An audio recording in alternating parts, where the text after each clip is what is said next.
Right then, people, let's end this debate once and for all, yeah? As you can see, Steven Gerrard, Frank Lampard, Paul Scholes, who's the best out of these guys in the Premier League? And look, you can see their stats are kind of similar. So Gerrard, 504 games, 120 goals, 92 assists.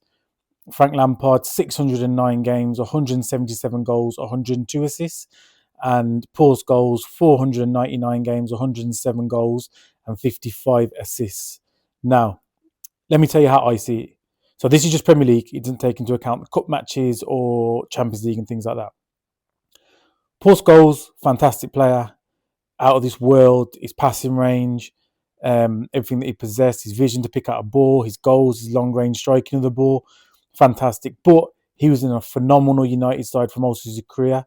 He had players like Roy Keane sweeping up behind him so he could go and do what he wanted to do. He's always had world-class centre forwards and world-class wingers to play with. So his stats I'd expect to be like that. Not taking nothing away from him. Great player. But I think he would come third in my list. Frank Lampard, again, phenomenal goal scoring rate. If you take his all competitions, phenomenal for a midfielder. He's putting up striker numbers. Great player, sort of like a fox in the box for midfield. Right place, right time. Could hit the ball from outside the box. He could link up play well.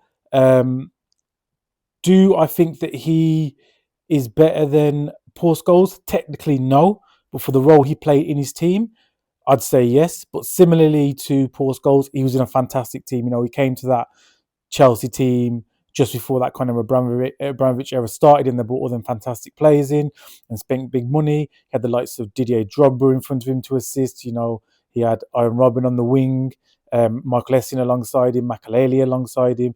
You know, he's had some really, really great players alongside him. So his numbers are phenomenal. I'm not taking nothing away from him, but I'd put him. Actually, no, I'd put Paul Scholes above Frank Lampard because I think Paul Scholes has got better ball playing ability than him. Now, Steven Gerrard, who would be my number one, who I think is the greatest Premier League midfielder of all time, because if you look at his stats, 504 games, 120 goals, 92 assists, phenomenal stats for a player that played in some of arguably the poorest Liverpool sides they've ever seen. If you put Gerrard in that Liverpool side of last season or the Liverpool side of the 5 years, he'd be winning Ballon d'Ors. So I think rightfully Steven Gerrard wins this debate. He's the best in this list. People, let me know what you think in the comments if you agree or disagree. But for me, Steven Gerrard is a better player than Frank Lampard and Paul Scholes and brings more to the game, has more ability, can do it box to box, can do it defensively, can get you goals, big important goals, and he can drag a team to victory by himself, which I feel like these other two can only perform in good teams.